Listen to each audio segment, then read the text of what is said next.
Diffusion of the gas जो होती है वो अवेलेबल सरफेस एरिया के ऊपर डिपेंड करती है, और जो डिफ्यूजन होती है ना डाउन द केमिकल ग्रेडियंट होती है, मतलब इलेक्ट्रोकेमिकल ग्रेडियंट के थ्रू होती है, मतलब हाई कंसनट्रेशन से लो कंसनट्रेशन में सिंपल डिफ्यूजन होती है, और जो चीज़ें वाटर सोल्यूबल होती हैं वो इजीली डिफ्यूज़ कर जाती हैं। तो किसी भी गैस की जो डिफ्यूजन होती है वो उसके सरफेस एरिया के ऊपर डिपेंड करती है, अवेलेबल सरफेस एरिया के ऊपर डिपेंड करती है। जितना ज़्यादा सरफेस एरिया होगा उतनी ज़्यादा ही वो गैस जो होती है वो डिफ्यूज़ करती है। अब एक पेशेंट था, उसको स्वेयर डायरिया था, आपने उसको ऐसी इन्फ्यूजन देनी है जिसकी वजह से उसका एक्स्ट्रा सेलुलर फ्लूइड तो ज़्यादा हो जाए लेकिन इंट्रा सेलुलर फ्लूइड जो है वो डिक्रीज ही रहे। तो उसको हम हाइपरटोनिक सेलाइन देंगे, या 1% 1 लीटर देते हैं 3% नॉर्मल सेलाइन। जो 3% नॉर्मल सेलाइन होता है ना, नॉर्मली जो नॉर्मल सेलाइन होता है ना 0.9% होता है, ठीक है। जो 3% नॉर्मल सेलाइन होता है वो हाइपरटोनिक सोल्यूशन होता है। तो हाइपरटोनिक सोल्यूशन देने से एक्स्ट्रा सेलुलर फ्लूइड वॉल्यूम ज़्यादा हो जाता है और intercellular fluid volume decrease ही रहता है। म्यूटेशन, डीएनए के अंदर परमानेंट चेंज को हम म्यूटेशन कहते हैं। फेगोसाइटोसिस के अंदर जो एक्टिव पार्ट जिनका होता है वो न्यूट्रोफिल्स होते हैं। न्यूट्रोफिल्स का एक्टिव पार्ट होता है फेगोसाइटोसिस के अंदर। बेसमेंट मेम्ब्रेन के ऊपर नेगेटिव चार्ज हैपेनिन सल्फेट की वजह से होता है, और अगर हैपेनिन सल्फेट का ऑप्शन नहीं होगा तो फिर लैमिनिन की वजह से बेसमेंट मेम्ब्रेन के ऊपर नेगेटिव चार्ज होता है। जो इंट्रासेलुलर फ्लूइड होता है वो 28 लीटर्स होता है। टोटल बॉडी फ्लूइड जो होता है वो 42 लीटर्स होता है। इंट्रासेलुलर फ्लूइड जो होता है 28 लीटर्स होता है, उसमें से जो 11 लीटर्स होता है वो इंटरस्टिशियम के अंदर होता है। 14 लीटर्स जो होता है वो एक्स्ट्रा सेलुलर फ्लूइड होता है, और जो 3 लीटर्स होता है वो हमारा प्लाज्मा होता है। सेल टू सेल जो लिंकेज है ना, जो सेल आपस में एक दूसरे के साथ लिंक हुए होते हैं और जिसकी वजह से जो एक्शन पोटेंशियल भी स्प्रेड हो रहा होता है, that is gap junctions. Gap junctions जो होते हैं वो कार्डिक मसल्स के अंदर प्रेजेंट होते हैं। इसी वजह से जो कार्डिक मसल्स होते हैं वो सिंसीटियम के तौर पे कॉन्ट्रैक्ट करते हैं, क्योंकि जो एक्शन पोटेंशियल होता है वो एक सेल से दूसरे सेल के अंदर स्प्रेड करता है गैप जंक्शंस के थ्रू।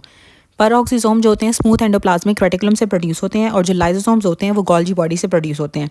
लाइसोसोम्स के अंदर हाइड्रोलिटिक एंजाइम्स होती हैं, और जो पैरोक्सिसोम होती हैं उसके अंदर ऑक्सीडेजेज और हाइड्रोजन पेरोक्साइड होती है, और जो अल्कोहल की डिटॉक्सिफिकेशन होती है वो भी पैरोक्सिसोम्स करते हैं। और जो ड्रग्स की डिटॉक्सिफिकेशन थी वो स्मूथ एंडोप्लाज्मिक रेटिकुलम कर रहा था, ठीक है। तो जो अल्कोहल की डिटॉक्सिफिकेशन है वो स्मूथ एंडोप्लाज्मिक रेटिकुलम कर रहा था। तो स्मूथ एंडोप्लाज्मिक रेटिकुलम से ही पैरोक्सिसोम्स बनते हैं, वो अल्कोहल की डिटॉक्सिफिकेशन करते हैं। पैरोक्सिसोम्स के अंदर ऑक्सीडेजेस होती हैं और पेरोक्साइड हाइड्रोजन पेरोक्साइड होती है। जो लाइसोम्स होते हैं उसके अंदर हाइड्रोलिटिक एंजाइम्स होती हैं, हाइड्रोलेसिस होती हैं। यूट्रस और ब्रेस्ट रिग्रेस करते हैं प्रेगनेंसी के बाद लाइसोसोम्स की ही वजह से, और गोल्जी बॉडी से लाइसोसोम प्रोड्यूस होते हैं। डीएनए की और सेल की एक्टिविटी कम हो जाती है जब सेलुलर एजिंग होती है। जब डीएनए की रेप्लिकेशन भी डिक्रीज़ कर जाएगी और डीएनए की एक्टिविटी भी डिक्रीज, सेल की एक्टिविटी भी कम हो जाती है जब सेल एज कर रहा होता है, ठीक है। जब सेलुलर एजिंग होती है तो डीएनए की एक्टिविटी भी, डीएनए की रेप्लिकेशन भी कम हो जाती है और सेल की एक्टिविटी भी कम हो जाती है। जो फ्लो होता है ना किसी भी ऑरिफिस से, वो डिपेंड करता है डेंसिटी के ऊपर, और किसी भी मीडियम से अगर फ्लो कर रहा होगा तो वो विस्कोसिटी के ऊपर डिपेंड करता है। अगर तो कोई मीडियम है तो विस्कोसिटी, और डू होता है, तो डू से याद रख लें कि जो डेंसिटी होती है ना वो बताती है कि फ्लो ऑफ ऑरिफिस से कितना फ्लो होगा, वो डेंसिटी हमें बताती है सब्सटेंस की, और विस्कोसिटी जो होती है वो हमें बताती है कि फ्लो किसी मीडियम से कितना होगा। बेसल बॉडीज़ जो होती हैं वो सेंट्रियोल्स के अंदर होती हैं। एक्स्ट्रा सेलुलर और इंट्रा सेलुलर पोटाशियम मेंटेनेंस जो होती है ना वो सोडियम पोटाशियम पंप के थ्रू होती है। हमने पहले भी पढ़ा देखा था कि जो आईवी पोटाशियम होता है वो सेल्स के अंदर जाता है सोडियम पोटाशियम पंप के थ्रू, क्योंकि नॉर्मली जो होता है ना सेल्स के अंदर पोटाशियम के लेवल ज़्यादा होते हैं, तो सोडियम पोटाशियम पंप के थ्रू एक्स्ट्रा सेलुलर पोटाशियम या फिर जो आईवी पोटाशियम होता है वो सेल्स के अंदर जाता है, और extra cellular intra cellular potassium की मेंटेनेंस जो होती है वो सोडियम पोटाशियम पंप के थ्रू होती है। अब जो डी ग्लूकोज है और जो एल ग्लूकोज है वो सेम रेट के ऊपर प्रोसीड करते हैं, और along the down electrochemical gradient किस प्रोसेस के थ्रू ट्रांसपोर्ट होंगे। सिंपल डिफ्यूजन जो होती है ना अलॉन्ग जो है ना इलेक्ट्रोकेमिकल ग्रेडियंट के थ्रू होती है, कि हाई कंसनट्रेशन से लो कंसनट्रेशन में जा रही है, ट्रांसपोर्ट हो रही है डी ग्लूकोज की और एल ग्लूकोज की सेम रेट के ऊपर, तो सिंपल डिफ्यूजन होगी। सिंपल डिफ्यूजन जो होती है ना वो इलेक्ट्रोकेमिकल ग्रेडियंट के अकॉर्डिंग होती है। अब जो डिफ्यूजन थी वो किसी भी गैस की अवेलेबल सरफेस एरिया के ऊपर डिपेंड करती है। हाइपरटोनिक सोल्यूशन देने से आपका एक्स्ट्रासेलुलर फ्लूइड वॉल्यूम बढ़ जाता है, इंट्रासेलुलर फ्लूइड वॉल्यूम नहीं बढ़ता है। परमानेंट चेंज इन डीएनए को हम म्यूटेशन कहते हैं। फेगोसाइटोसिस के अंदर न्यूट्रोफिल्स का एक्टिव पार्ट होता है, नेगेटिव चार्ज हैपरिन सल्फेट की वजह से होता है या फिर लैमिनिन की वजह से होता है। इंट्रासेलुलर फ्लूइड वॉल्यूम 28 लीटर्स होता है। सेल टू सेल जो लिंकेज होता है जिससे एक्शन पोटेंशियल भी ट्रांसमिट होगा, that is gap junctions. पैरोक्सिसोम smooth endoplasmic reticulum से प्रोड्यूस होते हैं। डीएनए की रेप्लिकेशन और सेल की एक्टिविटी कम हो जाती है सेलुलर एजिंग में। फ्लो जो ऑरिफिस से होगा वो डेंसिटी के ऊपर डिपेंड करता है, और जो फ्लो मीडियम से होगा विस्कोसिटी के ऊपर डिपेंड करता है। बेसल बॉडीज सेंट्रियोल्स के अंदर होती हैं। एक्स्ट्रा सेलुलर और intracellular potassium maintenance sodium potassium pump करता है। जो डी ग्लूकोज या एल ग्लूकोज की ट्रांसपोर्ट होती है down the chemical electrochemical gradient, वो सिंपल डिफ्यूजन के थ्रू होती है। अब एक पेशेंट था, उसको 3rd डिग्री बर्न है, और उसका वाटर इलेक्ट्रोलाइट्स का बहुत ज़्यादा लॉस हुआ है और साथ लो वोल्टेज एक्शन पोटेंशियल आ रहा है। तो जो लो वोल्टेज एक्शन पोटेंशियल होता है वो हमेशा सोडियम की कमी की वजह से होता है, क्योंकि जब हाइपोनेट्रीमिया होगा, सोडियम के लेवल्स कम होंगे तो एक्शन पोटेंशियल भी कम हो जाता है।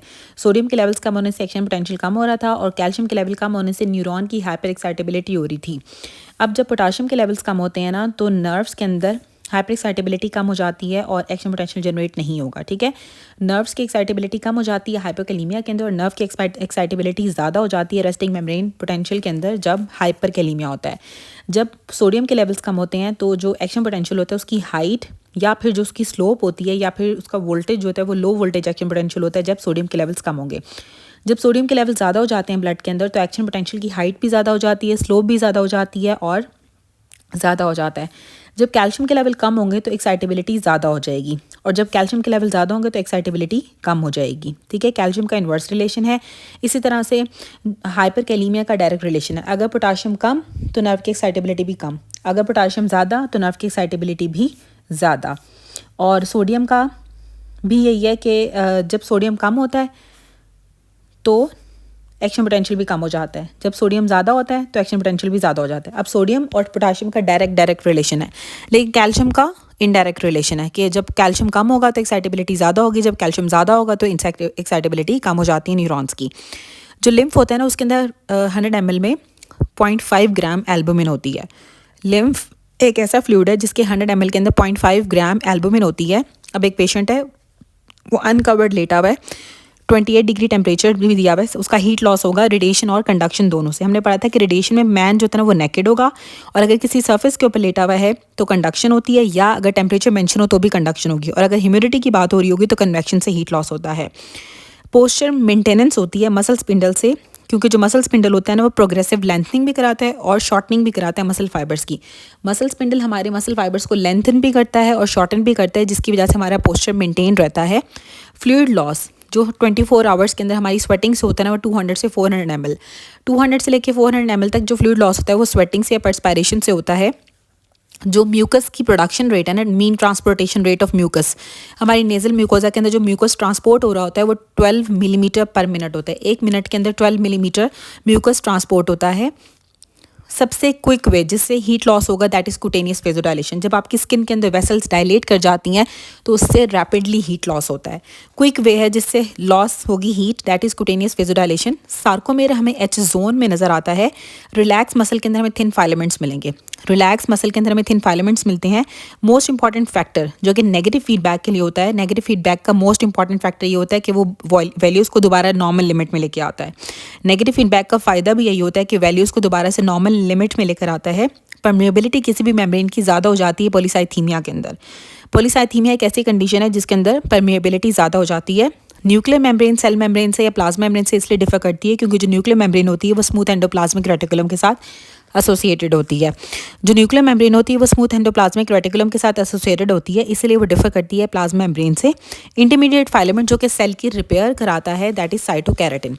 साइटोकैरेटिन हमारा मैकेनिकल स्ट्रेस को रिड्यूस करता है और सेल रिपेयर के अंदर साइटोकैरेटिन इन्वॉल्व होता है। अब एक डेस्मिन भी होता है, जो डेस्मिन होता है ना वो स्ट्रक्चरल फंक्शनल इंटीग्रिटी को मेंटेन करता है। जो वाइमेंटिन होता है वो सेल की माइग्रेशन और सेल की सिग्नलिंग को रेगुलेट करता है, और जो माइक्रोट्यूबुलिन होता है वो सेल डिवीजन को रेगुलेट करता है। उसके बाद यहाँ पे दिया हुआ है कि एक स्टूडेंट था, वो एक स्लाइड को एग्जामिन कर रहा था, उसने देखा कि ट्यूमर है मसल्स ऑफ द जीआईटी का। कौन सी प्रोटीन होती है जो सेल्स को आपस में कनेक्ट करती है और वो मिसिंग है? तो फाइब्रोनेक्टिन प्रोटीन ऐसी होती है जो सेल्स को कनेक्ट करती है और वो मिसिंग है, और उसको ट्यूमर मिला है जीआईटी ट्रैक का। ठीक है, जो प्रोटीन सेल्स को कनेक्ट करती है दैट इज़ फाइब्रोनेक्टिन। फाइब्रोनेक्टिन एक ऐसी प्रोटीन है जो कि सेल्स को कनेक्ट करती है। एक्शन पोटेंशियल कार्डिक मसल्स के अंदर इंक्रीज कर जाता है, ठीक है, जब एक्स्ट्रा सेलुलर सोडियम और कैल्शियम ज़्यादा होंगे। ठीक है, एक्शन पोटेंशियल कार्डिक मसल्स के अंदर इंक्रीज कर जाएगा, ठीक है, जब एक्स्ट्रा सेलुलर सोडियम और कैल्शियम ज़्यादा होते हैं। प्लाज्मा के अंदर जो ECF होता है ना वो 30% होता है। एक्स्ट्रा सेलुलर फ्लूइड जो होता है ना, एक्स्ट्रा सेलुलर फ्लूइड ECF के अंदर जो प्लाज्मा होता है वो 30% होता है। प्लाज्मा 30% होता है और 70% हमारा इंटरस्टिशियल फ्लूइड होता है। प्लाज्मा जो है वो 3 लीटर्स होता है और जो 10.5 लीटर्स था वो हमारा इंटरस्टिशियल फ्लूइड होता है। मैक्रोफेजेस का फंक्शन होता है कि एंटीजन को ये CD4 टी सेल्स को प्रेजेंट करते हैं। मैक्रोफेजेस क्या करते हैं, जो एंटीजन्स होते हैं उनको लेके जाते हैं CD4 पॉजिटिव टी सेल्स के पास, CD4 पॉजिटिव टी सेल्स के पास। अब एक गर्ल थी, बहुत ज़्यादा एक्सरसाइज कर रही थी, अपनी फिटनेस को मेंटेन करने के लिए, तो उसके जो स्केलेटल मसल की वैस्कुलर रेजिस्टेंस है वो डिक्रीज़ हो जाती है एक्सरसाइज के अंदर। जब आप बहुत ज़्यादा एक्सरसाइज करते हो तो आपके स्केलेटल मसल्स की जो वैस्कुलर रेजिस्टेंस होती है वो डिक्रीज़ कर जाती है। लाइट माइक्रोस्कोपी के ऊपर जब आपने देखा है स्केलेटल मसल्स को, तो इसका क्या फ़ीचर होता है, इसमें लाइट और डार्क बैंड्स नज़र आते हैं लाइट माइक्रोस्कोपी के ऊपर स्केलेटल मसल्स के अंदर। अगर आप लाइट माइक्रोस्कोपी के ऊपर स्केलेटल मसल्स को देखोगे तो हमें लाइट और डार्क बैंड्स नज़र आते हैं, और या लाइट एंड डार्क स्ट्राइप्स नज़र आती हैं लाइट माइक्रोस्कोपी में स्केलेटल मसल्स के अंदर। जो स्केलेटल मसल की कॉन्ट्रैक्शन होती है ना, उसमें क्या होता है कि लार्ज नंबर ऑफ प्रोटीन्स की एक्टिविटी इन्वॉल्व होती है। प्रोटीन्स जो कि मसल्स को रिलैक्स करती हैं, दैट इज़ ट्रोपोमायोसिन। ठीक है, जो स्केलेटल मसल को रिलैक्स करेगी दैट इज़ ट्रोपोमायोसिन। कॉन्ट्रैक्शन में बहुत सारी प्रोटीन्स इन्वॉल्व हैं, लेकिन जो प्रोटीन्स मसल्स को स्केलेटल मसल्स को रिलैक्स करती हैं दैट इज़ ट्रोपोमायोसिन। और जो क्रॉस ब्रिजेस थे उसके अंदर हमें मायोसिन मिल रही थी, और जो एक्टिन मायोसिन के क्रॉस ब्रिजेस होते हैं वो उसमें कैल्शियम जो होता है ना वो एक्टिन मायोसिन की क्रॉस ब्रिजिंग कराता है या ब्रिजिंग कराता है, और cross bridging of the skeletal muscle के अंदर मायोसिन होती है। और साथ जो एक्टिनिन एक माइक्रोफाइलेमेंट प्रोटीन थी जो कि एक्टिन को जी लाइन के साथ कनेक्ट करा रही थी। उसके बाद जो डिफ्यूजन ऑफ द गैस होती है वो डायरेक्टली सरफेस एरिया को भी डिपेंड करती है। जो बॉडी का मेटाबॉलिक रिस्पांस होता है ट्रॉमा का, कि जब भी कोई ट्रॉमा होगा तो स्केलेटल मसल का रिस्पॉन्ड कैसे आता है। ठीक है, जब स्केलेटल मसल का ट्रॉमा होता है ना तो प्रोटियोलाइसिस, प्रोटीन्स की ब्रेकडाउन होना स्टार्ट हो जाती है। जो फॉस्फोलिपिड कार्डियोलिपिन होती है एक ऐसी फॉस्फोलिपिड कार्डियोलिपिन माइटोकॉन्ड्रियल मेम्ब्रेन के अंदर प्रेजेंट होती हैं। Cell membrane bound between internal proteins and lipid is, ठीक है, जो इन सेल मेम्ब्रेन के अंदर जो बॉन्ड होता है ना आपकी इंटरनल प्रोटीन्स और लिपिड्स के दरमियान में, वो हाइड्रोफोबिक और कोवलेंट बॉन्ड होता है। वो बॉन्ड जो कि प्रोटीन्स और लिपिड्स के दरमियान में, सेल मेम्ब्रेन के अंदर जो प्रोटीन्स और लिपिड्स के दरमियान में बॉन्ड होता है वो हाइड्रोफोबिक और कोवलेंट बॉन्ड होता है। राइबोसोम्स के अंदर आरएनए होता है और प्रोटीन्स होती हैं। राइबोसोम्स में आरएनए होता है और प्रोटीन्स होती हैं। अब इसे रिवाइज कर लेते हैं। राइबोसोम्स के अंदर आरएनए प्रोटीन्स होती हैं। सेल मेम्ब्रेन के अंदर जो बॉन्ड होता है लिपिड्स और प्रोटीन्स के दरमियान में वो हाइड्रोफोबिक और कोवलेंट बॉन्ड होता है। फॉस्फोलिपिड कार्डियोलिपिन माइटोकॉन्ड्रियल मेम्ब्रेन के अंदर होती है। जब स्केलेटल मसल का ट्रॉमा होगा ना तो प्रोटियोलाइसिस ज़्यादा हो जाती है। Diffusion of the gas surface area के ऊपर डिपेंड करती है। ट्रोपोमायोसिन रिलैक्सेशन कराती है मसल्स की। स्केलेटल मसल्स के अंदर हमें लाइट एंड डार्क बैंड नज़र आते हैं लाइट माइक्रोस्कोप के ऊपर। अगर कोई हैवीली एक्सरसाइज करेगा तो स्केलेटल मसल की जो वैस्कुलर रेजिस्टेंस होती है वो डिक्रीज़ कर जाती है। मैक्रोफेजेस प्रेजेंट करते हैं एंटीजेंस को, CD4 पॉजिटिव टी सेल्स को। प्लाज्मा जो होता है ना वो 30% होता है ECF के अंदर। एक्शन पोटेंशियल कार्डिक मसल्स के अंदर इंक्रीज़ कर जाता है जब आपके एक्स्ट्रा सेलुलर सोडियम और कैल्शियम ज़्यादा होते हैं। और प्रोटीन्स जो कि सेल्स को आपस में कनेक्ट करती है दैट इज़ फाइब्रोनेक्टिन। और जो साइटोकैराटिन होता है ना वो मैकेनिकल स्ट्रेस को बियर करता है, और इंटरमीडिएट फिलामेंट है जो कि सेलुलर रिपेयर के अंदर इन्वॉल्व होता है।